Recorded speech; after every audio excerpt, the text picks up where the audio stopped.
It doesn't take long to realize that taking higher and higher powers of binomials can get painful. But let's just work through a few just to realize how quickly they get painful. So if we take the binomial a plus b, it's a binomial because it has two terms right over here. Let's take that to the 0 power. Well, anything that's non-zero to the 0 power, that's just going to be equal to 1. Well, that wasn't too bad. Now what about a plus b to the first power? Well, that's just going to be a plus b. Now what about a plus b squared? Now, if you haven't been practicing taking powers of binomials, you might have been tempted to say a squared plus b squared, but that would be incorrect. If you did that, you should give yourself a very gentle but not overly discouraging slap on the wrist or the brain or something. A plus b squared is not a squared plus b squared. It is a plus b times a plus b. And then if you do this, it'll be a times a, which is a squared, plus a times b, which is ab, plus b times a, which is another ab, plus b times b, which is b squared. You have two ab's here, so you could add them together. So it's equal to a squared plus 2ab plus b squared. Now things are going to get a little bit more interesting. What is a plus b to the third power going to be equal to? And I encourage you to pause this video and try to figure that out on your own. Well, we know that a plus b to the third power is just a plus b to the second power times another a plus b. So let's just multiply this times a plus b to figure out what it is. And I'll do this. So let's see. Let's multiply that times a plus b. So I'm just going to multiply it this way. So first I'll multiply b times all of these things. So I'll do it in this green color. B times b squared is b to the third power. B times 2ab is 2ab squared, so 2ab squared. And then b times a squared is ba squared, or a squared b. A squared b. So all I did is I multiplied b times all of this stuff.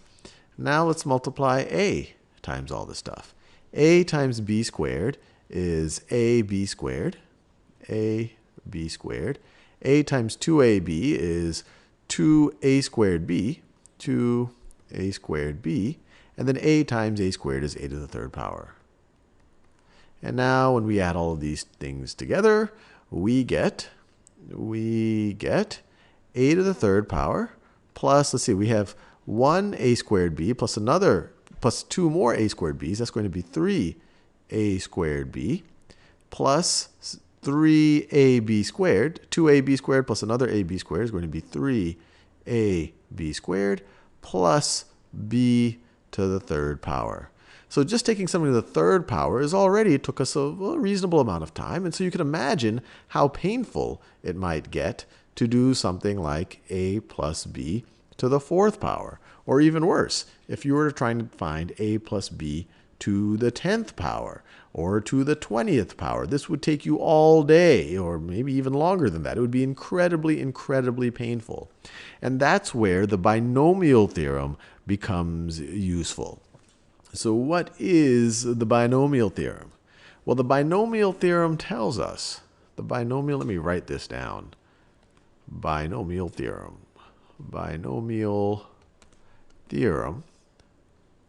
It tells us that if we have a binomial, and I'll just stick with the a plus b for now.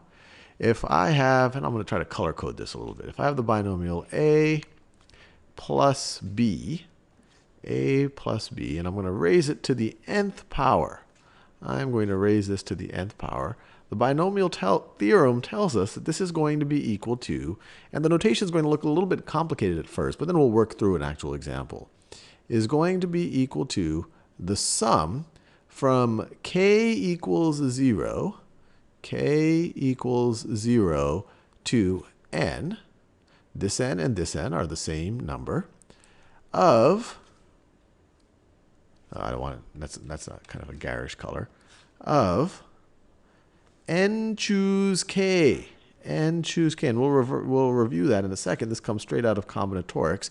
N choose k times a to the n minus k,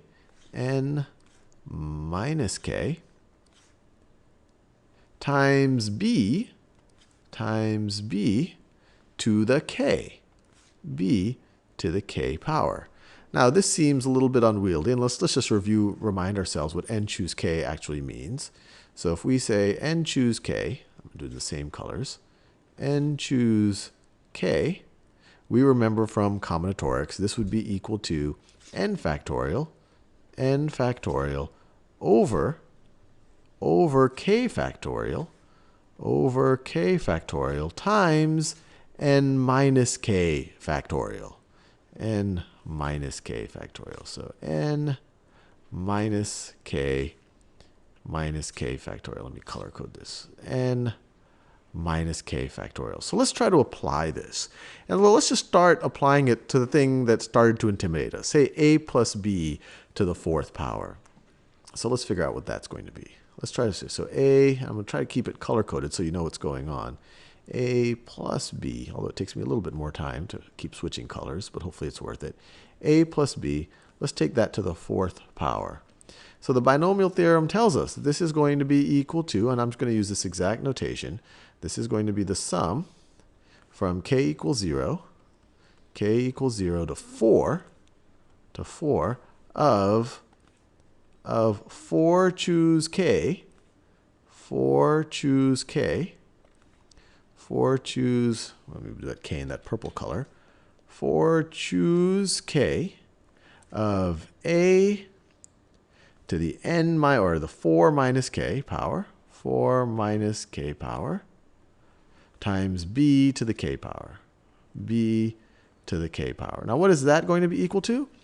Well, let's just do the sum. This is going to be equal to, so we're going to start at k equals 0. So when k equals 0, it's going to be 4 choose 0, 4 choose 0 times a to the 4 minus 0 power. Well, that's just going to be a to the 4th power times b to the 0 power. Well, b to the 0 power is just going to be equal to 1. So we could just put a 1 here if we want to, or we could just leave it like that. So this is what we get when k equals 0. And then to that, we're going to add when k equals 1. So k equals 1 is going to be, the coefficient is going to be 4 choose 1. And it's going to be times a to the 4 minus 1 power. So a to the 3rd power, and I'll just stick with that color, times b to the k power. Well, now k is 1, b to the 1st power. And then to that, we're going to add 4 choose 2, 4 choose 2 times a to the, well, now k is 2. 4 minus 2 is 2, a squared. I think you see a pattern here. A to the 4th, a to the 3rd, a squared. And then times b to the k. Well, k is 2 now, so b squared. And you see a pattern again. So this is, you could say b to the 0, b to the 1, b squared. And we only have 2 more terms to add here.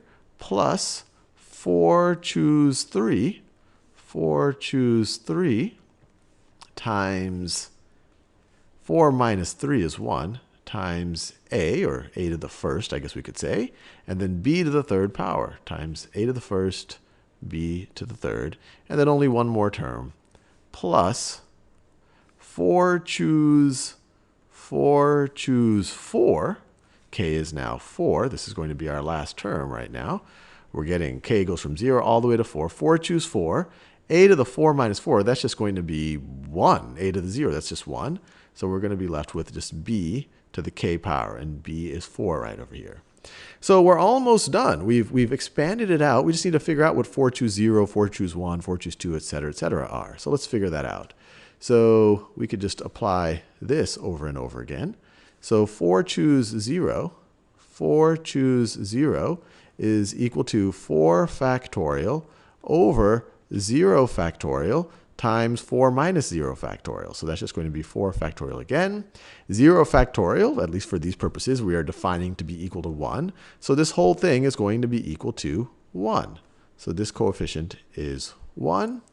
Let's see, let's keep going here. So 4 choose 1 is going to be 4 factorial over 1 factorial times 4 minus 1 factorial. 4 minus 1 factorial, so 3 factorial. Well, what's this going to be? Well, 1 factorial is just going to be 1. 4 factorial is 4 times 3 times 2 times 1. 3 factorial is 3 times 2 times 1. Let me make that clear. 4 times 3 times 2 times 1 over 3 times 2 times 1 is just going to leave us with 4. So this right over here is just going to be 4.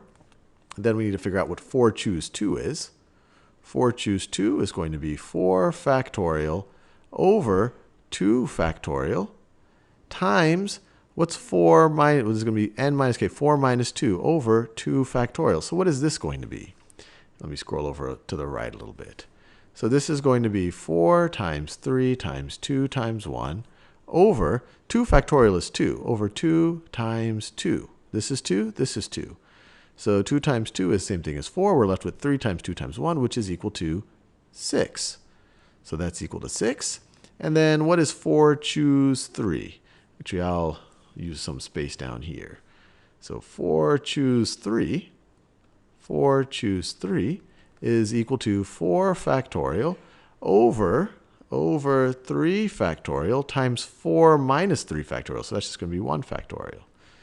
Well, we already figured out what that is. That's the same thing as this right over here. You just swap the 1 factorial and the 3 factorial. So we already figured out that this is going to be equal to 4. So that is equal to 4. And 4 choose 4? Well, this is just going to be, let me just do it over here. 4 choose 4 is 4 factorial over 4 factorial times 0 factorial, which is the exact thing we had here, which we figured out was 1. And just like that, we're done. We were able to figure out what a plus b to the 4th power is. It's 1a to the 4th plus 4a to the 3rd b to the 1st plus 6a squared b squared plus 4ab cubed plus b to the 4th. And actually, let me just write that down since we did all that work. This is equal to a to the 4th plus 4 a to the 3rd b plus 6 a squared b squared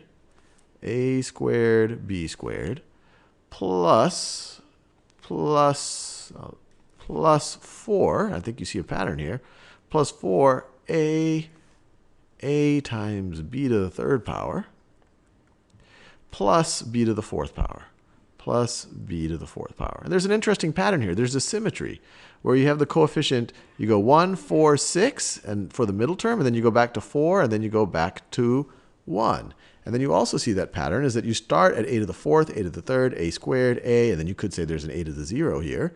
And then you start at b to the 0, we didn't write it, but that's just 1. Then b to the 1st, b squared, b to the 3rd, b to the 4th. So this is just one application or one example. In future videos, we'll do more examples of the binomial theorem and also try to understand why it works.